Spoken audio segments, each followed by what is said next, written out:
버지니아 애난데일에 위치한 워싱턴 새한장로교회 한창훈 담임목사님의 주일 설교 말씀입니다. 하나님을 더욱 잘 알아가는 은혜의 시간이 되시길 바랍니다.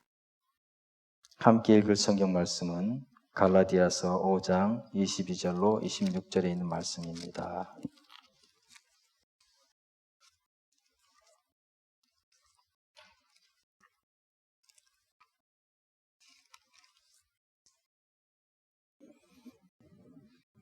함께 읽겠습니다. 오직 성령의 열매는 사랑과 희락과 화평과 오래 참음과 자비와 양선과 충성과 온유와 절제니 이가 뜻을 금지할 법이 없느니라. 그리스도 예수의 사람들은 육체와 함께 그 정욕과 탐심을 십자가에 못 박았느니라. 만일 우리가 성령으로 살면 또한 성령으로 행할지니 헛된 영광을 구하여 서로 노엽게 하거나 서로 투기하지 말지니라. 아멘. 터키라는 나라에 가면 터키의 세 번째 큰 도시가 이즈미르라고 하는 도시입니다. 그런데 이 이즈미르에 가면 아주 독특한 교회가 하나 있습니다. 폴리갑 기념교회라는 것입니다. 아마 다녀오신 분들은 기억하실 거라고 생각합니다. 그런데 이 폴리갑 기념교회가 서 있는 이 자리는 성경의 시대에는 서머나 교회가 있었던 자리입니다. 우리는 요한계시록 2장에서 서머나 교회에게 주신 말씀을 기억할 겁니다. 저기도 사진에 보면 그 석상은 폴리갑의 석상입니다. 그 폴리갑이 기념교회라고 하는 교회. 그런데 이 계시록 2장 10절에 뭐라고 말씀이 나와 있습니까? 내가 죽도록 충성하라. 그리하면 내가 생명의 멸관을 내게 주리라 라고 말씀했습니다. 이 폴리갑이 당시 서머나 교회의 감독으로 있었던 당시에 기독교는 굉장히 핍박을 받고 있었습니다. 핍박하는 자들이 처음부터 그렇게 핍박한 것은 아니었습니다. 그런데 당시 그 지역을 다스리던 황제는 마르쿠스 아우렐리우스였습니다. 이 사람이 처음에는 기독교에 굉장히 우호적이었는데 나중에 기독교에 대해서 이렇게 핍박을 하게 되었습니다. 폴리갑은 원래 전승에 따르면 노예였다고 합니다. 그런데 어떤 과부가 그를 노예에서 사서 자기의 종으로 데리고 있다가 굉장히 그 청명한 그런 사람이었다고 그래요. 나중에 그 과부가 죽을 때 이 폴리갑을 자유인이 되게 해줬다고 하죠. 그리고 폴리갑은 우리가 알고 있는 사도 요한의 제자였습니다. 그리고 하나님의 말씀을 공부했고, 그래서 그가 이 서머나 교회의 주교가 됩니다. 그런데 그때 그가 20대의 젊은 나이였습니다. 당시에 핍박이 나기 시작했고, 당시 그 도시를 다스리던 군주는 이 기독교의 주교였던 폴리갑을 잡아오라고 하죠. 그래서 폴리갑을 잡아오려고 하니 사람들은 폴리갑 위에 도망을 가라고 하죠. 그래서 폴리갑은 도망을 가기 원치 않았습니다. 그러나 사람들이 계속 피신하라고 하는 말을 듣고 그가 피신을 하게 됩니다. 그런데 어느 날 환상 중에 자기 기도하는 중에 환상을 보는데 자기가 베고 있던 그 베개에 갑자기 불이 붙는 그런 환상을 보게 돼요. 그래서 그는 알게 됩니다. 자기가 화형을 당할 것을 이미 알게 됩니다. 사람들은 폴리갑을 잡기 위해서 계속 수소문을 했고 결국엔 폴리갑은 잡힙니다. 그런데 그 폴리갑을 잡으러 왔던 사람들이 깜짝 놀랍니다. 폴리갑은 아주 위험 있는 얼굴로 그들에게 다가가서 내가 폴리갑이라고 말을 합니다. 폴리갑을 만난 적이 없었던 그 사람들은 이렇게 훌륭한 노인을 잡기 위해서 자기들이 지금까지 이렇게 노력해 왔는가라는 걸 생각해 볼 때 너무나 어이가 없어 합니다. 폴리갑은 그들에게 자기와 함께 있는 사람들이 그들을 위해서 맛있는 저녁을 준비해 달라고 부탁을 하죠. 그리고 그들에게 부탁합니다. 내가 1시간 동안만 방해받지 않고 기도할 수 있게 해달라고 기도합니다. 그래서 그가 이제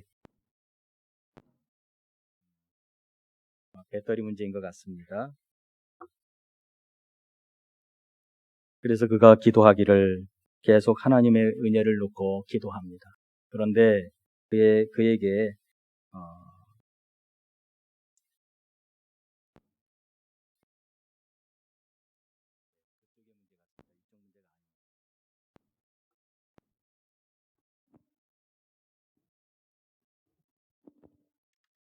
다시 들리죠? 방송실에서 잘 해주셔서 감사합니다. 이제 그를 잡아서 이제 갑니다. 그가 이제 경기장에 들어가게 될 때 하늘에서 소리가 들립니다. 폴리갑 강건하라, 대장부처럼 싸워라 라고 말하는 그 하늘의 소리가 들립니다.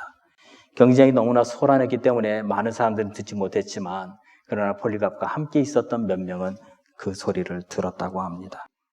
그리고 그 지방의 총독인 게르마니쿠스가 이제 폴리갑에게 이렇게 질문합니다. 당신을 보니 당신은 나이가 많은 노인인데 지금 이 고통을 당하고 화형을 당하느니 여기서 개심하시기 바랍니다 라고 말을 해요. 그런데 폴리갑은 말하죠. 그 유명한 말을 한다고 했습니다. 저는 지난 86년 동안 내가 하나님을 섬겨오는 동안 하나님은 나를 한 번도 부당하게 대한 적이 없습니다. 그런데 내가 어떻게 하나님을 내가 부당하게 대할 수 있겠습니까? 라고 말을 했다고 그러죠. 총독이 나는 당신을 위해서 굶주린 사자들을 준비하고 있습니다. 그러자 폴리갑이 말합니다. 그 사자들을 부르십시오. 우리는 선을 버리고 악을 택할 수 없습니다. 라고 말을 했다고 해요. 뜻을 굽히지 않는 폴리갑을 향해서 총독이 마지막으로 다시 한번 위협을 했지만 결국 폴리갑은 이제 화형을 당하게 됩니다. 폴리갑을 세워놓고 밑에 장작을 놓고 그리고 움직이지 못하도록 못을 그 손과 발에 박으려고 할 때 폴리갑이 얘기합니다. 나는 그냥 놔두십시오. 지금까지 나를 지켜주신 하나님이 이 불에서 나를 지켜주지 못하시겠습니까? 라고 대답을 해요. 그래서 그를 묶기만 했지 못으로 박지는 않아요. 그리고 불을 붙입니다. 그런데 놀라운 일이 벌어져요. 그 불이 마치 그 촛불처럼 그리고 마치 무언가를 이렇게 굽는 것처럼 사람은 가만히 있고 불이 양쪽으로 확 타오르는데 폴리갑이 타지 않는 거예요. 불도 그를 죽일 수 없다는 것을 알고 총독은 그를 칼로 찔러 죽이라고 말을 합니다. 그에게 칼로 찔렀을 때 그의 몸에서 나온 피가 너무 많아서 그 불이 다 꺼질 정도였었다라고 전승은 이야기합니다. 폴리갑은 그렇게 끝까지 복음을 위해서 충성했습니다. 여러분, 충성이라는 것은 이런 겁니다. 복음을 위해 자신을 다 바치기까지 신실하게 하나님을 섬기는 그 태도, 이것이 충성입니다. 여러분, 오늘 우리가 읽었던 이 본문에 나오는 이 갈라디아 교회가 그런 고난을 겪었던 교회였습니다. 바울이 처음에 이 비시디아 안디옥에 와서 복음을 전했습니다. 그러자 반대에 부딪혔지요. 바울의 말을 듣던 안디옥 사람들은 시기가 가득했고 결국에 바울은 거기서 쫓겨나고 맙니다. 그래서 그가 간 곳이 어디예요? 이고니온이라는 곳을 갔죠. 그런데 이고니온 갔더니 거기 있는 사람들도 바울의 말을 듣지 않습니다. 바울에게 돌을 던집니다. 바울이 결국에 옆에 있는 도시 루스드라로 옮겨갑니다. 그런데 그때 이 비시디아 안디옥과 이고니온에서 온 사람들이 바울을 달려들어서 돌을 던졌고 결국엔 바울은 얼마나 돌을 많이 맞았는지 정신을 잃어버리고 말았습니다. 사람들은 바울이 죽었구나 생각하고 성 밖 길거리에다 버려버렸습니다.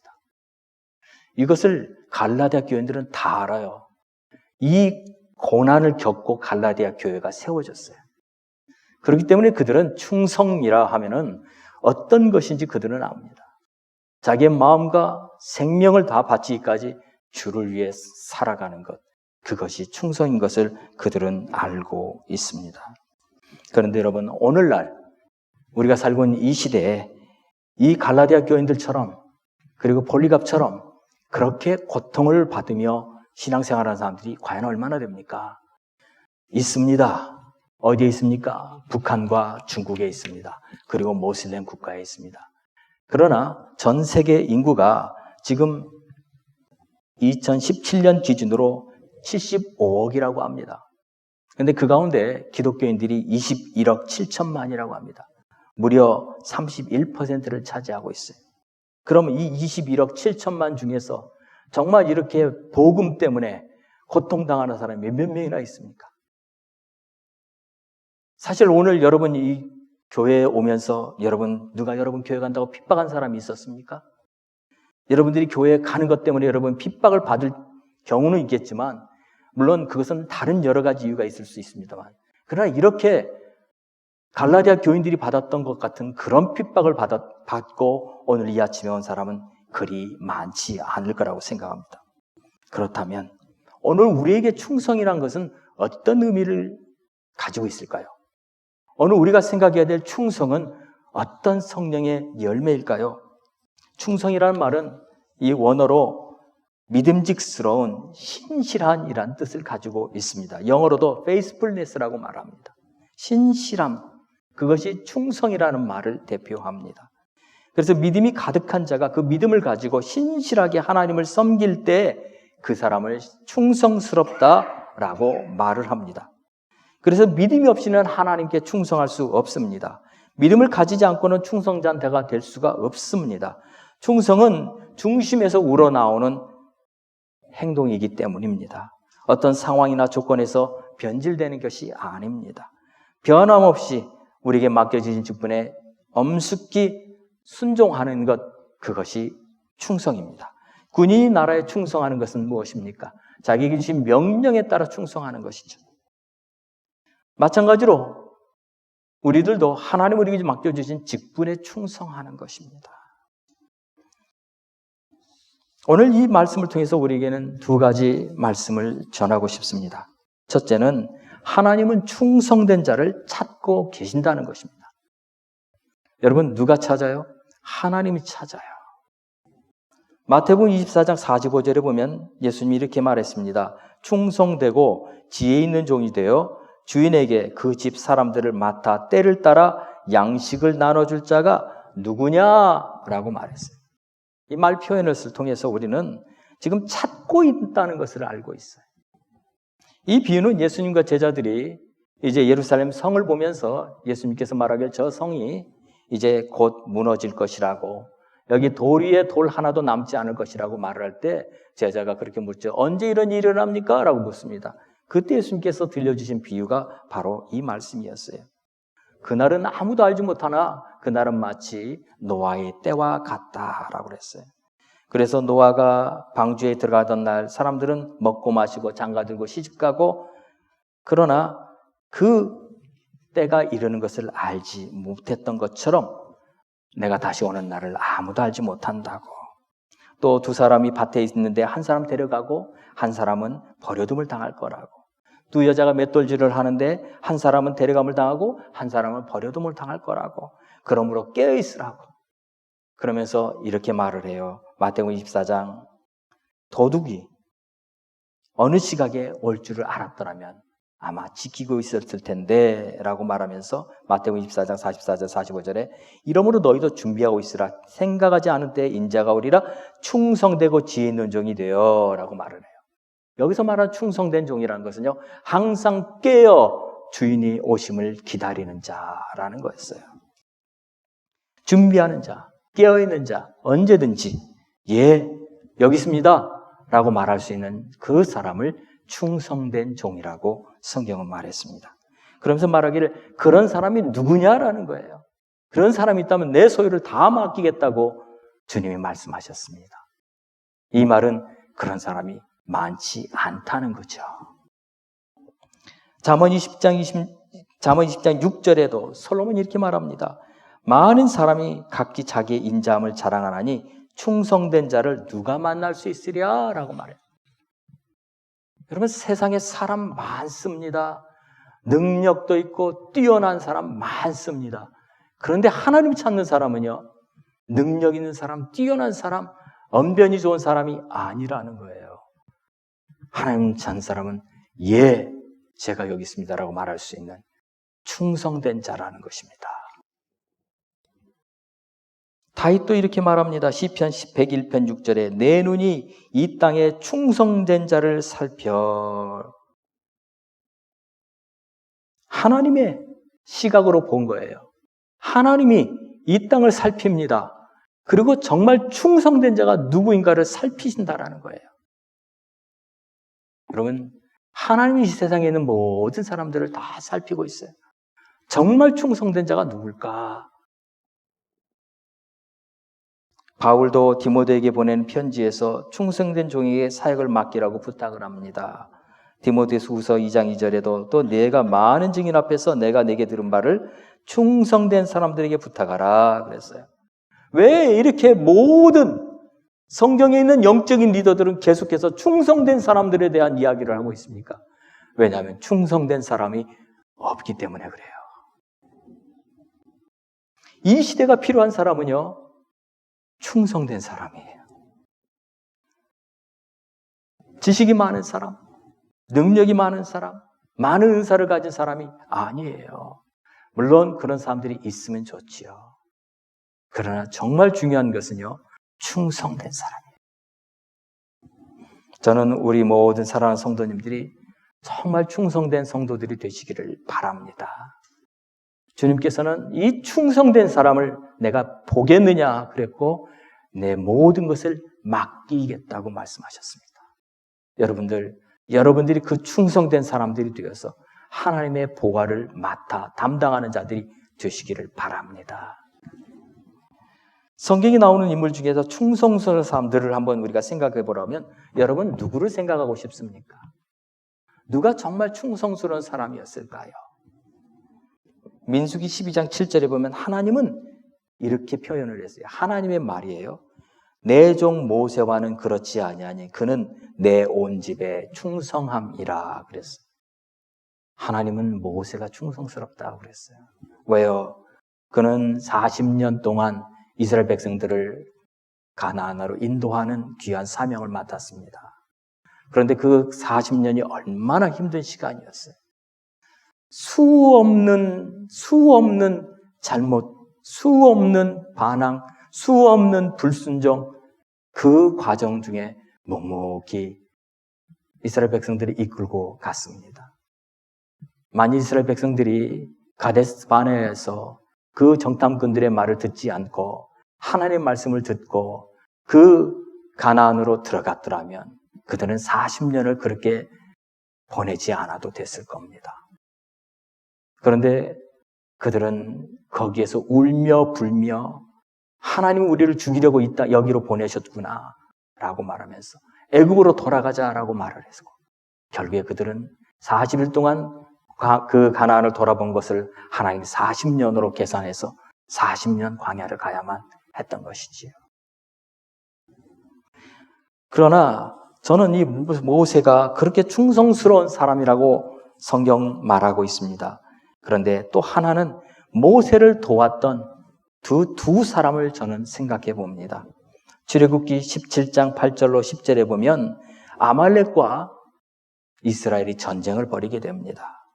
그런데 하나님께서 여호수아에게는 전쟁터에 나가서 싸우도록 명령을 하고 모세에게는 산에 올라서 기도하라고 명령을 해요. 그래서 여호수아가 싸우고 있는 동안에 아말렉과 싸우고 있는 동안에 모세는 아론과 홀을 데리고 산 꼭대기에 올라가서 기도하죠. 출애굽기 17장 11절로 12절에 보면 모세가 손을 들면 이스라엘이 이기고 손을 내리면 아말렉이 이기더니 12절에 모세의 팔이 피곤함에 그들이 돌을 가져다가 모세 아래에 놓아 그가 그 위에 앉게 하고 아론과 훌이 한 사람은 이쪽에서 한 사람은 저쪽에서 모세의 손을 붙들어 올렸더니 그 손이 해가 지도록 내려오지 아니한지라 라고 성경은 말해요. 아론과 훌은 모세가 혼자 그 손을 계속 들고 있을 수 없다는 것을 알았습니다. 그들은 모세에게 손가락질하면서 왜 그 손을 못 들고 있느냐고, 왜 자꾸 손 내려오냐고 말하지 않았습니다. 그들은 모세에게 왜 산꼭대기까지 올라가야 되냐고, 산꼭대기는 너무 위험하지 않느냐고, 여기서 하자고 말하지 않았습니다. 그들은 모세가 올라가는 대로 따라 올라갔고, 한 사람은 이쪽에서 이 손을, 한 사람은 저쪽에서 저 손을 잡으며 모세가 끝까지 하나님 앞에 기도할 수 있도록 도왔던 것이지요. 저는 이런 아름다운 리더들, 아론과 훌이 있는 그런 아름다운 교회가 되기를 바랍니다. 여러분, 충성이라는 거 어렵습니다. 쉽지 않습니다. 그런데 여러분, 이 짐승, 이 동물을 키워본 사람들은 그 충성이 뭔지에 대해서 참 얘기하는 걸 우리 많이 듣습니다. 여러분 혹시 개를 키우십니까? 여러분 개가 있는 그 개를 키우는 분들은, 애완견을 키우는 분들은 잘 아실 거예요. 이 애완견이 나에게 충성스러운지 안 충성스러운지를 정말 아실 거예요. 농부가 쟁기를 들고 밭을 갑니다. 앞에서 소가 끌고 뒤에서 자기는 쟁기를 들고 따라옵니다. 그런데 왜 가끔 보면은, 대부분은 그렇지 않지만 가끔 보면 이 소 양쪽 그 눈에다가 멀리 이렇게 막아서 앞만 보게 만들어 놓는 경우를 우리가 봅니다. 왜 그래요? 그 소가 혹시 일을 하다가 옆에 있는 여물을 먹을까봐, 그리고 일을 하면서 자꾸만 옆으로 돌아갈까봐, 그렇게 되면 어떻게 돼요? 밭이, 호랑이 삐뚤삐뚤하게 되니까 앞만 보고 가게 하기 위해서 옆에다 다 막아버립니다. 왜? 그래야 호랑이 길게 나기 때문이지요. 여러분 경주마를 보셨을 겁니다. 그 경주마를 보면 꼭 눈을 가립니다. 왜 가립니까? 경주마가 달리다가 옆을 보면 길을 벗어나기도 하고 속도를 내질 못합니다. 빠른 속도로 달려가기 위해서는 앞만 봐야 됩니다. 그래서 경주마는 항상 앞을 볼 수 있도록 옆을 가려버리는 거예요. 왜요? 그게 바로 충성스러운 모습이에요. 앞만 보고 가는 것, 아무 말 하지 않고 앞만 보고 가는 것, 그것이 충성입니다. 저는 이스라엘 백성들이 여리고성을 정복할 때 얼마나 충성스러웠는지를 다시 한번 생각해 봅니다. 그들은 7일 동안 매일 한 바퀴씩 돌고 마지막 날에 7바퀴를 돌으라고 했죠. 그런데 한 가지 그들에게 준 것이 있었어요. 그건 말하지 말라는 거였어요. 절대 말하지 말라는 거였어요. 왜요? 여러분, 그들이 말을 하기 시작했으면 그들은 여리고성 정복 못했습니다. 한 사람이 지나가면서 첫날 얘기해요. 우리 지금 뭐 하고 있는 거야? 우리가 지금 이게 전쟁하는 거야? 우습죠? 전부 다 한 바퀴를 돌고 그냥 돌아가고 말아요. 두 번째 날 또 다른 사람들이 말하기 시작합니다. 지금 우리 뭐 하고 있는 거야? 우리 지금 전쟁하는 거야? 우리 우습지 않아? 그럼 여민 사람이 또 얘기하기 시작합니다. 또 다른 사람이 얘기하기 시작합니다. 세 번째 날쯤 되면 아무도 안 나갔을 거예요. 왜? 우리 지금 엉뚱한 짓 하고 있는 거야. 우리 전쟁하고 있는 거 아니야. 여리고성 정복 못했어요. 하나님 그들에게 주셨던 많은 인스트럭션 중에서 제일 중요했던 건 말하지 말라는 거였어요. 왜요? 그래야 순종하니까. 그래야 하나님의 역사가 일어나니까. 여러분, 이것이 순종이 바로 충성하는 사람들의 삶의 태도입니다. 그러나 이 순종이 그렇게 쉽지 않다는 것을 우리는 압니다. 그래서 바울은 이 충성을 성령의 열매라고 말했어요. 왜 성령의 열매에다가 충성을 넣었을까요? 왜냐하면 인간은요, 아무리 우리의 힘으로 충성하려고 해도 충성하기가 어렵기 때문에 그렇습니다. 여러분, 열심히 섬기다 보면 어려움에 부딪히게 됩니다. 어려움은 늘 있습니다.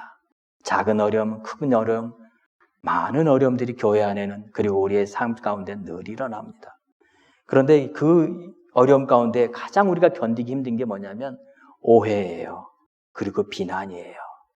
일이 힘들어서 어렵지 않아요. 오해와 비난이 쌓일 때마다 어려워집니다. 선한 의도로 한 것이지만 다른 사람들에게는 악한 의도로 한 것으로 비춰지기도 하기 때문에 그렇습니다. 사람들로부터 비난을 받을 때 누가 끝까지 그 사명을 감당하고 싶을까요? 아마 감당하고 싶지 않을 겁니다. 그냥 그만두어 버리고 싶을 겁니다. 여러분, 사람들이 마음에 그런 생각이 들어올 때 제일 먼저 찾아오는 게 있습니다. 누군지 아세요? 사단이에요. 사단이 찾아와서 말해요. 그래, 맞아. 네가 아무리 열심히 섬겨도 아무도 알아주지 않아. 이렇게 계속하다가는 너는 죽고 말 거야.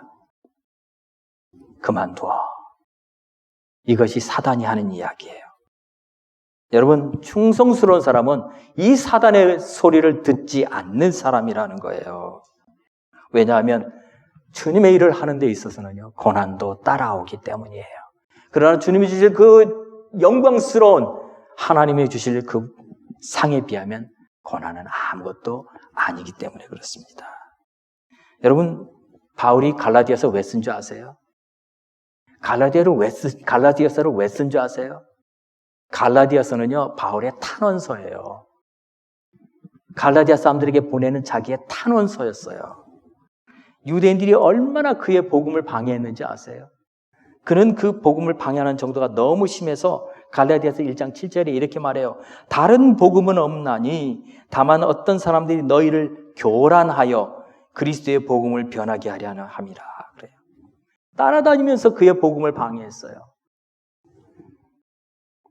그런데 나아가서 어디까지 했냐면 바울에 대한 비난을 서슴지 않고 했어요. 심지어는 바울이 사도가 아니라고 얘기했어요. 네가 어떻게 사도야? 너는 예수님을 만난 적이 없잖아. 너는 12제자가 아니잖아. 네가 어떻게 사도야? 라고 말하면서 바울의 사도권까지 비방하기 시작했습니다. 그러자 갈라디아 2장 8절에 바울이 이렇게 자기의 사도권을 변호합니다. 베드로에게 역사하사 그를 할례자의 사도로 삼으신 이가 또한 내게 역사하사 나를 이방인의 사도로 삼으셨느니라. 여러분, 이 이야기를 들어보면 이게 다 바울의 탄원서라는 것을 이해하실 겁니다. 얼마나 그들이 바울에 대한 공격이 심했으면 갈라디아서 3장 1절에 이렇게 말합니다. 어리석도다 갈라디아 사람들아 라고 말해요. 너무나 답답하니까 바울이 이렇게까지 소리를 치는 거예요. 여러분, 도와주기는커녕 비난만 하고 있는 그 유대인들을 얼마나 바울에게는 낙심이 되었을까요? 여러분, 사단이 쓰는 도구 가운데 가장 유용하게 쓰이는 도구가 낙심이라는 겁니다. 그런데 여러분, 우리가 낙심하게 될 때 그때 충성스러운 사람과 불충성스러운 사람의 구분이 일어난다는 사실이에요. 충성스러운 사람은요, 모든 낙심하는 것을 뿌리치고 일어섭니다. 그런데 불충성스러운 사람은 그때 그것을 일어서지 못하는 거죠. 낙심을 이길 수 있는 것이 바로 충성스러운 종의 태도입니다. 바울은 이걸 알았습니다. 수없이 그를 넘어뜨리려는 그런 속에서도 그는 고린도전서 4장 2절에 맡은 자들에게 구할 것은 충성이니라 라고 말하지 않아요. 이것이 바로 일꾼의 자세에 대해 바울이 말하고 있는 거예요. 그것이 바로 충성인데 그 충성은 내 힘으로 만들 수 없다는 거예요. 성령께서 내 안에서 역사하시지 않으면 내가 이것을 할 수 없다는 거예요. 그래서 성령의 열매라고 말하는 거예요. 여러분, 충성하고 싶지 않은 사람 누가 있어요? 다 충성하고 싶죠. 그런데 여러분, 충성의 중요한 잣대가 뭔지 아세요? 순종이에요. 앞에서 열심히 일하는 거, 그게 충성 아니에요. 우리는 앞에서 열심히 일을 하면 그게 충성이라고 오해해요. 충성은요, 순종이에요. 진정한 순종은요, 내가 원하지 않아도, 내 마음이 허락하지 않아도 내게 주신 직분이기 때문에 감당하는 것, 그것이 순종이, 그것이 충성이라는 사실입니다. 그래서 이것이 성령의 열매라는 거예요. 바울은 디모데전서 1장 12절에 이렇게 고백해요. 나를 능하게 하신 그리스도 예수 우리 주께 내가 감사함은 나를 충성되이 여겨 내게 직분을 맡기심이니라고 말해요. 여러분, 바울은요, 하나님 자신을 충성되이 여겨 주셨다는 이 사실로 인해 감사했어요. 감격했어요. 여러분, 우리들도 바울처럼 우리에게 주신 직분을 인해 감사할 수 있기를 바랍니다. 솔로몬도 이렇게 말합니다. 충성된 중에 얼마나 소중한가에 대해서 솔로몬은 잠언 25장 13절에 이렇게 말해요. 충성된 사자는 그를 보낸 이에게 마치 추수하는 날에 얼음 냉수 같아서 능히 그 주인의 마음을 시원하게 하느니라. 여러분, 추수하는 날 그 땀을 흘릴 그때 정말 시원한 그 냉수 하나 마시고 싶지 않아요? 그 냉수, 그 시원한 그 냉수, 그게 바로 충성된 사람이래요. 그런 사람, 주인의 마음을 시원하게 해드리는 사람, 그런 사람들 여러분 모두 되시기를 예수님의 이름으로 부탁드립니다. 이제 말씀을 마칩니다. 충성된 사자, 충성된 사람, 오늘 하나님이 찾으십니다. 그리고 그 하나님은 그 사람들에게 자신의 모든 것을 다 맡기시겠다고 말씀하셨습니다.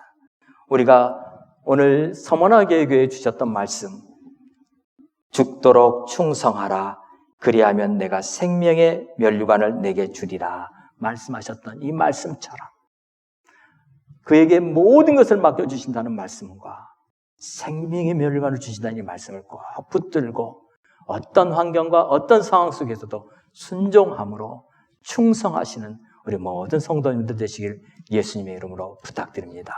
우리 같이 한번 기도하겠습니다. 우리 기도할 때 우리 모두 순종하며 충성하는 믿음의 종들 되게 달라고 이 시간 같이 합심으로 기도하겠습니다.